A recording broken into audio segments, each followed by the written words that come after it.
today, y'all, we're making grilled beef kabobs with shrimp. We're going to be cooking them out on the grill tonight on a metal skewer. You can use wooden bamboo skewers as well, but to me they burn up too easily, even if you do soak them. So I like the stainless steel skewers. That way everything stays together and doesn't fall apart. But we're using a variety of vegetables today. We're doing some bell pepper, calabaza squash, which is just a Mexican style squash, very similar to zucchini. We're also doing organic portobello mushrooms, as well as red onion. We're going to break down all these vegetables. I will cut them all up, set them to the side, and then we're going to go ahead and clean our shrimp. They're a nice like medium to large size shrimp that I'm using today. They're white shrimp, but they are not peeled, deveined, or any of that, so we're going to have to work on that. And then I also have some black Angus tenderloin that we're going to be using today. So I'm going to show you how to roast down all the vegetables, and then I'm going to show you how to clean the shrimp, show you how to put those skewers together, and then we'll show them being grilled outside. Undecided as to what we're going to pair this with tonight. I'm thinking rice, of course, my all-time favorite. But we'll see. We're going to put it all together here shortly. I'll show you what we need to do to make sure that those skewers don't burn as easy, meaning like the rotation of them, as well as cutting the pieces of vegetable and meat to the right size so that they also cook evenly. But stay tuned. I will be starting all the processes here, cutting the veggies and whatnot, and then we'll get to the meats. So we're using a couple different knives today. Today I'm using my chef knife as well as like a baby chef knife. It's like a 4-inch little blade. It's going to help me cut all these vegetables to the right size. First things first, I'll start with the bell peppers. We need nice big chunks of those. Mushrooms we're not going to cut up really too much other than cutting the stem off, because we want to keep them kind of whole and in the same size that we're going to be doing with the meat and the veggies. So I'm going to start breaking down these peppers here. So as we've said in the past, we definitely want to get the most out of this that we can. So I'm going to show you a method I do for cooking skewers that's a little different than if I was cutting it up or cooking it for something else. I'm going to cut the ends off here. We're also going to get the inside cut out of there. We don't need any of the stem seeds in there. We're going to roll it around inside there, pop that out, and that's just going to be trash. Make sure you get those white ribs out of there. Again, the peppers, especially bell peppers that you want to be on the sweeter side, don't put those ribs out. It gives it kind of a bitter taste to it. Now, again, we're not getting any heat from these peppers because they are bell pepper, but we do want to get them cleaned up properly. So once we get that done there, we're going to take the top and just get these little seeds out of there. You don't want any of that. But what I'm going to do is I'm going to break this in half and then pop out that core. And then again, any of this white or green pith of the pepper, we just want to get that little bit out of there. And that'll clean it up nicely so that we don't have that bitter flavor that we don't want from the pepper. We want to keep the sweet, not the bitter. So again, we're just cutting that little piece out of there and using as much of the pepper as we possibly can. Once that's prepped as so, we'll get on to working on the yellow pepper here. Same thing, we just want to cut the top off on this side, and we'll cut the bottom, and we're going to set that aside. We're going to do the same thing here. We're just going to break it in half, pop that stem out of there, get our blade here, get all of that white pith out of there. It's going to leave it nice and clean. Same on this side. And as you get a little more used to working with knives, you tend to be able to do some things that a lot of people tell you not to. Again, like cutting towards you and things like that. But I mean, I've been working with knives for 25 plus years in the industry. So I've kind of done everything I can to learn the best way to cut things. And don't get me wrong, I still do cut myself every so often. And burn myself as well, but that's just part of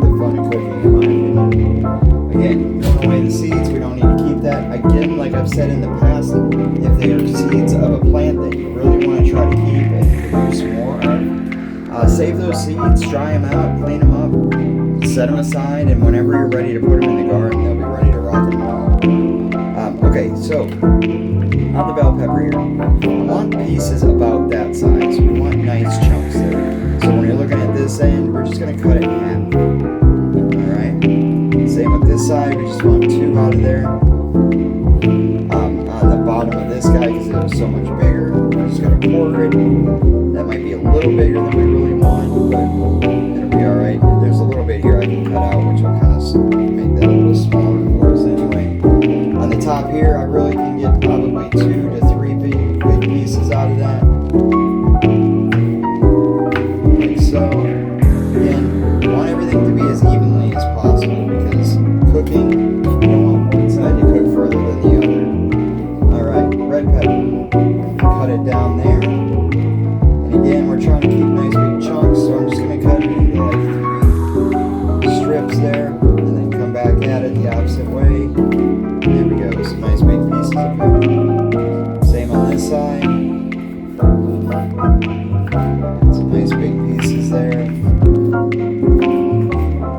Right. Same with the yellow. Now this is a little on the bigger side, so what I'm thinking I'm going to do here is I'm going to cut it into quarters, kind of like that. And we're just going to quarter each piece as well. Now they'll be a little bit smaller than the red, which isn't a big deal, but we'll try to get as evenly cooked as possible. Same with here, we're just going to quarter it, and then quarter it once more this way. Nice big chunks of bell pepper. And there is the breakdown of the bell pepper. Now I'm going to set this aside, start cutting my other vegetables. You'll see how I cut the onion here, as well as the calabaza squash, and the mushrooms we'll trim up and clean up. But once we get to that point, I'll show you how to do the rest. So I'm just going to set everything aside here on my sheet tray. Just kind of group it together on there, keep it all kind of uniform. So when we build those skewers, we're going to want to do them in a pretty repetitive fashion, but it also wants to be synchronized. We want all the layers to be up there in the right way. So I did get the calabaza squash, a little different than your typical squash, just mainly color and things. But this is a Mexican style squash. We're going to cut the ends off, like so. And looking at it, it's got a nice shape to it. I don't know that I want to cut it too much. Like a lot of times you might cut the squash down this way and then use it, but I think I might keep them kind of in this circle. So. And as they get a little thicker, towards the width of it, I'm going to just cut it just slightly thin. So that's how that's going to look there. Again, we're just setting it aside until we start building the skewers. And if you did have a squash that's a bit on the fat side, like a big diameter, you can, like I said, split it down the center and then cut it into your chunks. I'm trying to keep this kind of together, same style, just little wheels.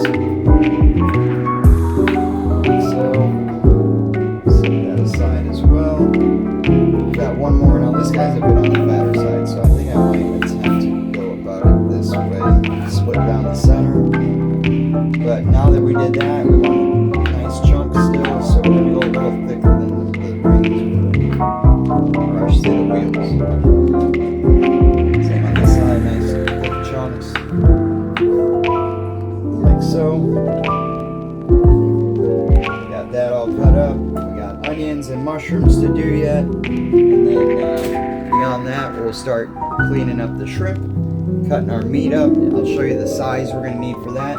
And then also a method that I use personally, I'm going to use a little bit of avocado oil with the seasonings, and I'm going to let those meats kind of sit for a while. That'll help it not stick to the grill. It also gives it some nice flavor. Alright, red onion here. I've shown how to cut onion many times on my channel. We're going to clean this up real nice. Get that skin off. Now, I also noticed with red onion that little thin piece of membrane or skin in between each layer tends to be significantly slipperier. So you want to pay attention to that as you're cutting. But this guy I'm going to cut right down the center first. And then we're just going to cut once there. And again, keeping it nice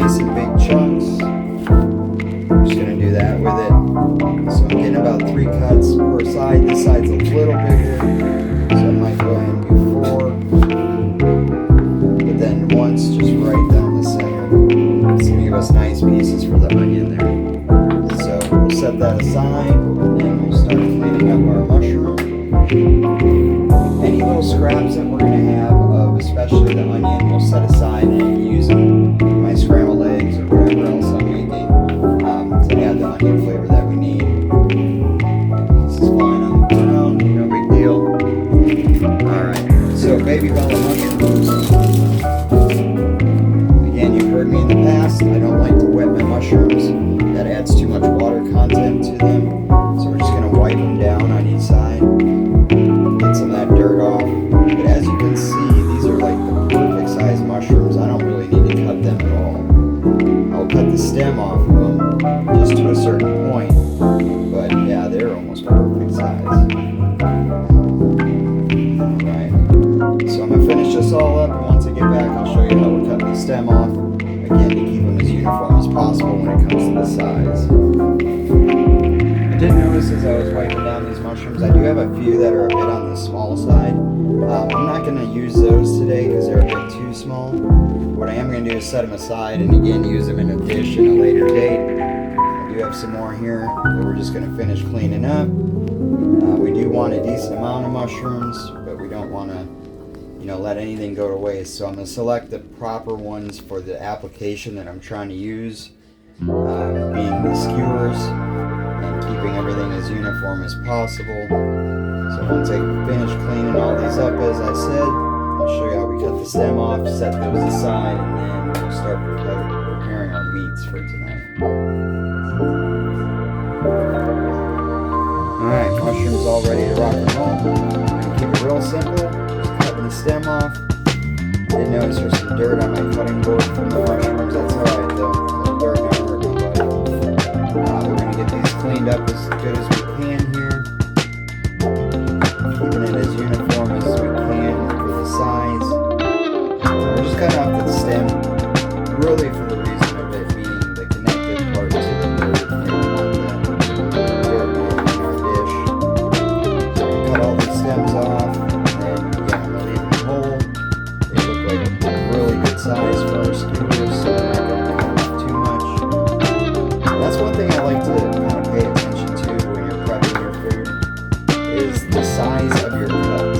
You want them to be, I know some people think it's just we're randomly chopping stuff up for a specific reason. No, the reason is we try to keep things uniform so that they cook. And depending on what dish you're making and how you're trying to use your vegetables and things, you may need to cut them up finer, you may need to leave them whole. It just really depends on what you're and for this approach, for the skewers, we want to leave them as big and chunky as possible so that when they cook on the grill, they're not going to fall apart and or fall through the grill. So now I'm going to set all my mushrooms aside here. We have the vegetables on my sheet pan. Just kind of keep it all together as good as possible. And because we're not using these quite yet, I'm going to pop them back in the fridge. We don't want them sitting out and getting funky or soft. We're going to prep our shrimp next, as well as the cubes for the tenderloin. But in the meantime, we'll set that back in the fridge until we get to the point of building the skewers. So now, when we clean our shrimp, I like to use gloves for sure, because shrimp can be kind of funky. But I'm going to rinse them off really good in the shell first. We're really going to rinse these guys probably 3 or 4 times. We just want to get as much of the funk off of them as possible. But once we do rinse them off in the sink, I have them in the colander, and we're going to let them drain off just a little bit, and then I will show you how we do this. And also I'm going to put them back into the bowl as I do it step by step to kind of clean it out.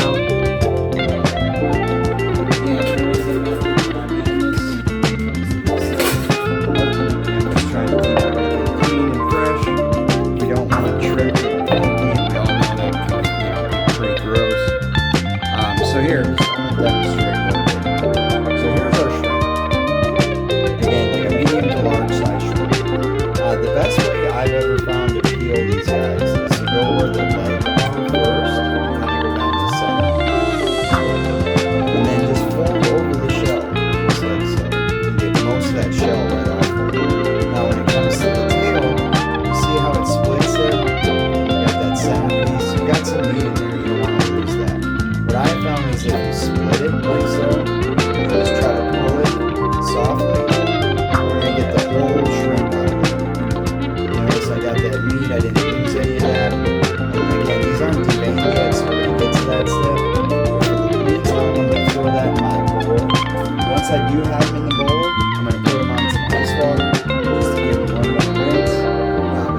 take just a bit to clean all these up.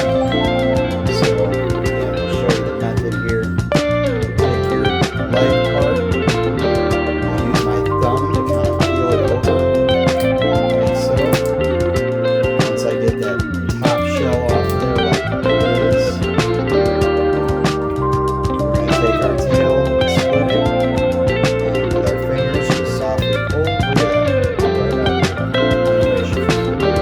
Now normally I'd be doing this in the sink as well instead of on my cutting board, but I'll definitely sanitize and clean this cutting board really well after I get done, because we are going to be using some tenderloin, which we're not going to necessarily want to cook all the way through. So again, take the legs, kind of peel it. Once you get all that off there, split the tail, softly pull until you get all that right out of there.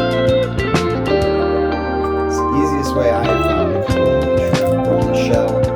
I will show you my method to deveining it that I think works best as well. So we're trying to save as much of this as we can. Shrimp is not cheap per se, but it also, you don't want to waste things. You want to keep as much of that meat on there as we possibly can. Now these shrimp were on sale at the store today. Believe it or not, for this size, nice big shrimp, it was like $5 a pound. So I jumped on that. That's a deal. And if I'm not mistaken, they are from either South or Central America. Be kind of wary of the seafood you're getting from Asia, China especially. You definitely don't want to put too much emphasis on using foreign seafoods. You don't really know what kind of regulations and stuff that they have for producing, what they're feeding them, things like that. And I don't know, I just don't trust certain areas in the world to be doing the right thing. Alright, we got half of them done there. Just going to finish up a couple more, and then I'll take you off camera to do the rest. And then we will get them deveined, again rinsing them 2 or 3 more times just to get the funkiness off. But overall, pretty easy.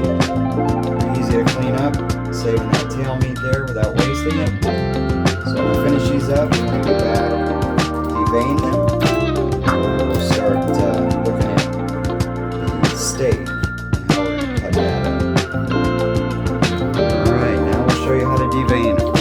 Got them all cleaned up there. Rinsed them off again. But here is the deveining process. Now I like to use a paring knife or a tournay knife. It's a small knife. You're just going to go right along the back of that shrimp, following all the way to the end. Once you get in that tail, I always like to come at it with the point. That's going to help me get it all split. And I'm not going to go ahead and start cleaning each one of these individually now. I'm going to set them aside for the time being. And then we'll go back and start cleaning the rest of them, getting all that dirt out of the tail. So again, softly glide your knife down. Once you get to the bottom there, kind of go back at it. Softly down. Once you get to the bottom, tip your knife in there.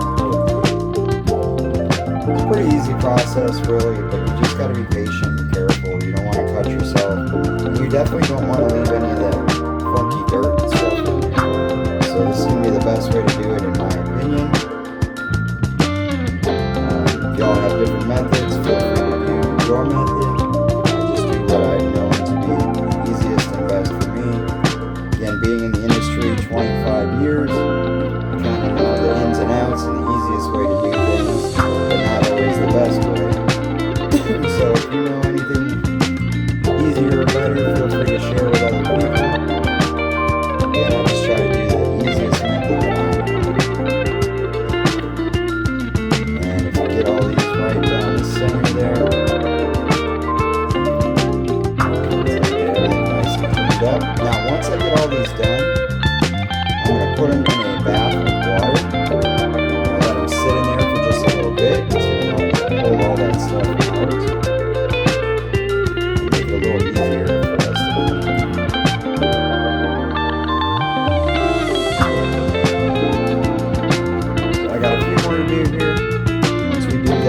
show you how to rinse them off.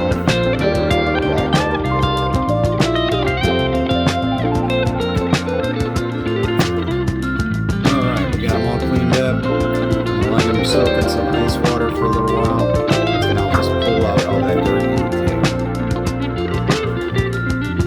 Alright, y'all, shrimp all clean. The next step I want to do is I want to take them and put them on a towel. Press all the water and moisture out of them. Again, all that moisture on the grill is just going to make them stick. It sticks. So I'm going to get these all dried up nicely. I'm going to put them in a bowl, get our seasoning, as well as avocado oil. Let them kind of sit on their own for a little while. Put them back in the fridge. Alright, got my shrimp in a bowl there. Set that in the fridge, keep it cold. Start cutting up. And I'll show you how we season both of them. Get a nice big bowl out for the beef, and show you how we drizzle them with the oil. I also like to use some fresh garlic when I'm marinating these. And it's just a seasoned marinade. You're not putting any liquid on them other than the oil. We'll chop up some garlic real fine, set enough aside for both the shrimp and the beef, season, and then stick them in the fridge until we're ready to build. Alright, after cleaning up our cutting board and our bowl here, that's what I'm going to use for the beef. We saw the shrimp in a smaller bowl. Obviously there's a little less shrimp and they're a little smaller, so we don't need a ton of room for that to sit in its seasoning and avocado oil. But I'm going to start cutting up the beef here. I'll show you how we're going to trim that up. They are pretty raw cuts of the filet tenderloin. You get them at a cheaper price that way. So some of the scraps I'll set aside for the pups whenever I make their food for the day. And we'll just throw some nice pieces of that filet and connective tissue in with their food. They really enjoy that. But now we'll start trimming up the meat. Alright, so we got our beef filet here. As I was saying, we do have some connective tissue and stuff we're going to trim off there. These are nice sized pieces. They are a Black Angus. I believe they're at the level of choice. So they're not select, which is the bottom of the barrel really. Or actually no roll is what they call the bottom of the barrel. But select gives a nice marbleization at a decent price. You're not paying 40, 50 bucks a pound for them. These are closer to 20 bucks a pound. And I got a lot here. We got a nice like over 2 pounds. But we'll start trimming this up. I'll show you how we do that. Pieces like this that are already nice and clean, we're not going to really do much with other than maybe trim some of this off here. We're just going to set that aside. This is a nice clean piece as well. Very little trim. And I can tell already that this tenderloin is going to be super tender.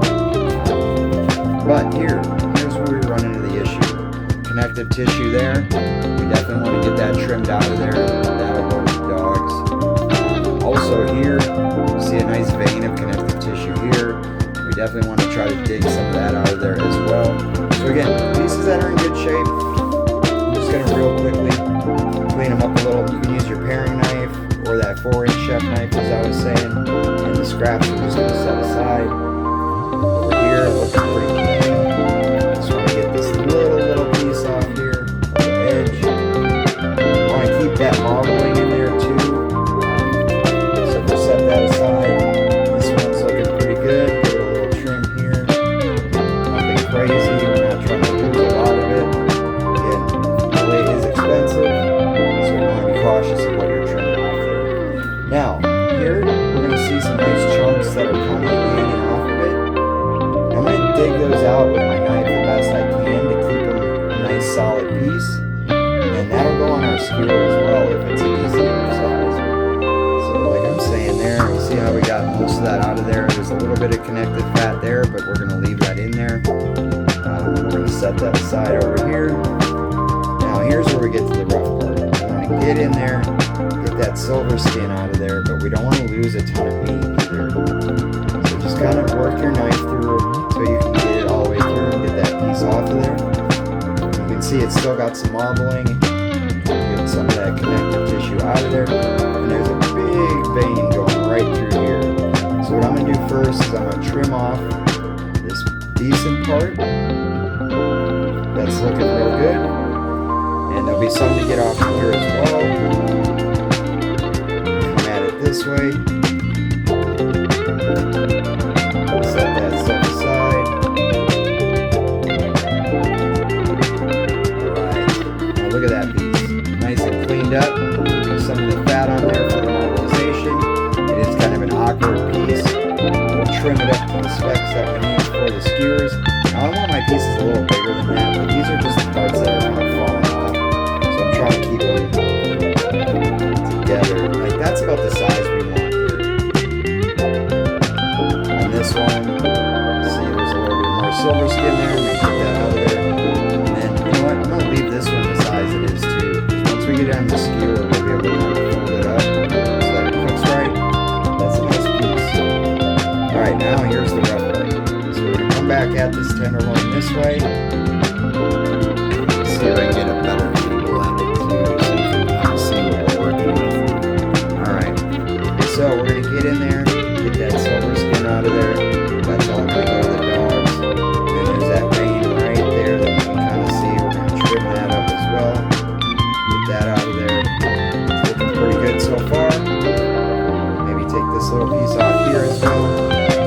Once we got that set aside, it would make nice little steaks. That would be beautiful. Even this guy too. Nice size steaks. But we're going to actually cut them up so that we can use them in a skewer. Now this one's kind of all over the place. So we're going to try to trim this up just a bit. I want to get some of that silver skin out of there without losing all that meat.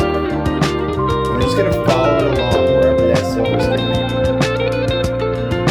Get in there, trim that up.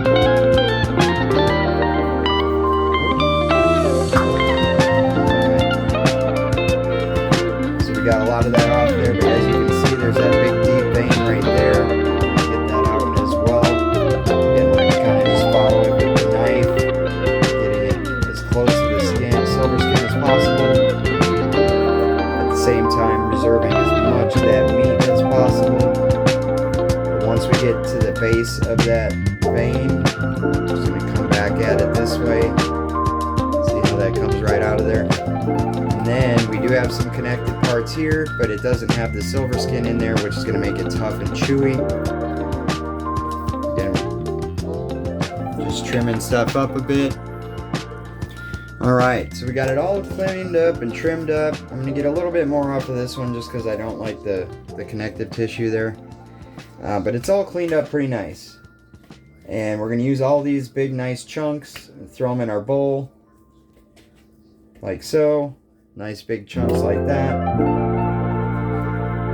Take our tenderloin here. And one of the easiest ways I've known to do this is just cut it right down the center. I'm using a little knife just because I'm trying to get it as intricate as possible when I cut. This I'll probably try to get 3 pieces out of, like so. They're a little smaller than what I want, but that'll be alright. And on this side, nice cuts there. And I'm mainly using all this one that's a bit funky and like all kind of twisted up where it all meets together at the tail of the fillet, or I should say the tenderloin. And we're going to just cut these up into nice chunks. Right there, right down the center. Get 2 nice pieces there. Like so. Back at it this way.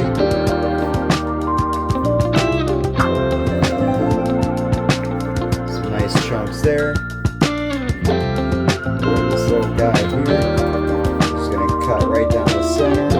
So, I'm going to cut them into nice chunks here. Some nice big pieces. Then goes right in our bowl. We are a bit heavier on the steak than we are the shrimp tonight. That's alright. More beef than anything, so. Then we're going to come at this one. This one I think I'm going to go a couple cuts this way.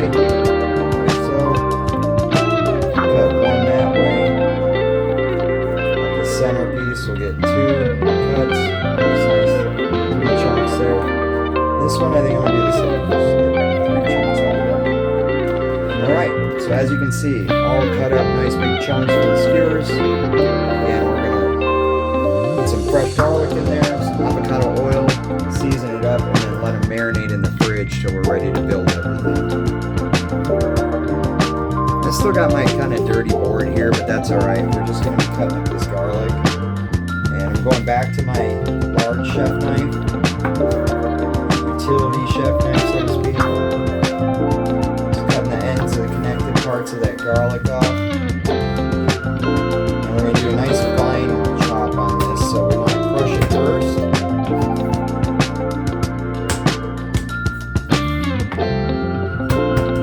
A nice crush, that's going to help release some of those oils and flavors. Once we get it all crushed up, we're just going to chop it real fine. The goal of the crushed garlic on these marinades is that we want it to disperse as evenly as possible. So you're almost going to be chopping it enough to make it like a paste. That way it'll all go through the meats and stuff really well. I'm using gloves when I cut the garlic. I do not like the smell of garlic hands. It's probably one of my least favorite things when it comes to cooking, though I do love garlic, so it's kind of one of those conundrums. Just keep chopping until it's super, super fine. We'll split it evenly amongst the shrimp as well as the beef. Drizzle our oil, get our seasoning on there, throw them in the fridge till we're ready to put the skewers together. I'm going to show you all a little trick too that I do with the skewers. A lot of people put layered vegetables and things like that with the meats on the same skewer. Being that we're not serving it that way, we're going to be able to do it individually, and then I get an even better, even cooked out of all that meat and veggies. That way it's not going to burn on one side or be undercooked on one side. You see kind of what I'm talking about here.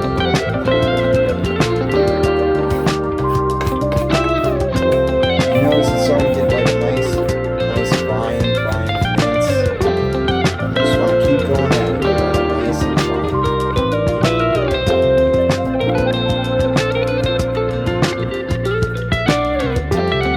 Nice small pieces. It almost forms like an oil or a paste at that point. Every so often, get your blade of food off, clean off your glove. You don't want to use all that garlic.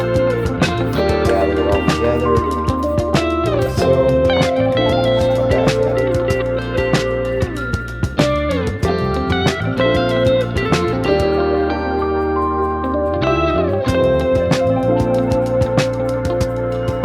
Alright, that's about where we want it for a nice mince.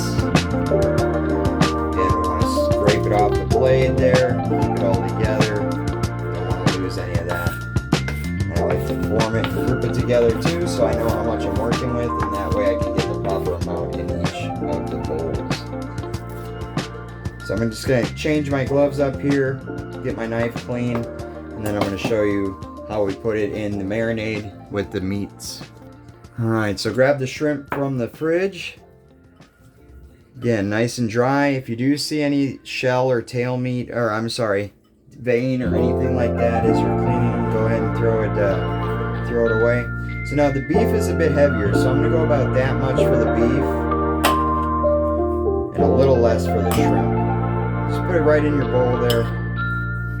Don't want to waste any, get it all in there. And then we're going to drizzle each with the avocado oil. Just a little bit in each one. Don't need a ton of oil. Just want enough to coat the meats properly. So today I'm going to be using, because we are doing this on the grill, one of my all-time favorite seasonings is the McCormick Montreal steak seasoning. I do love the flavor that it gives to meats and seafood. So we're going to use that today. It's just going to be your typical old Montreal steak seasoning. We use a little bit in each one. So, a little heavier in the beef because it's a bit. Also, it does have cracked pepper in it, but I like to really pepper it up.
seasoning and avocado oil.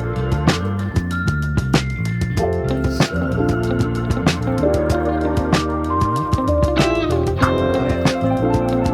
looking good and coated. And push it down to the bottom of the bowl. It'll kind of keep everything together so that it marinates properly.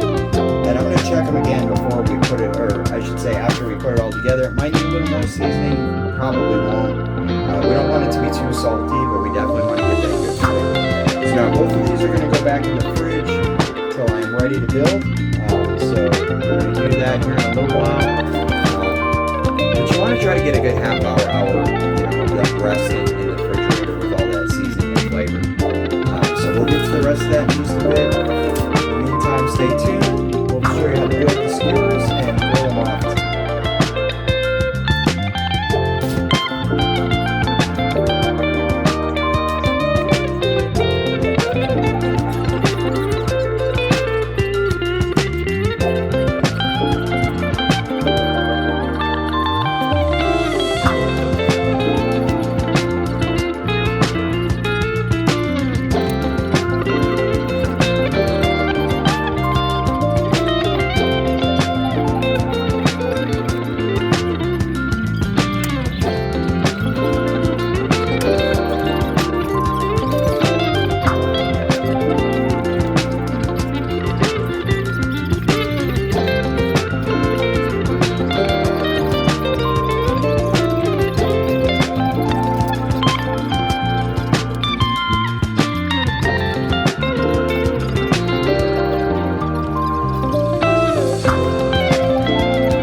Y'all got them on the grill, getting nice and charred.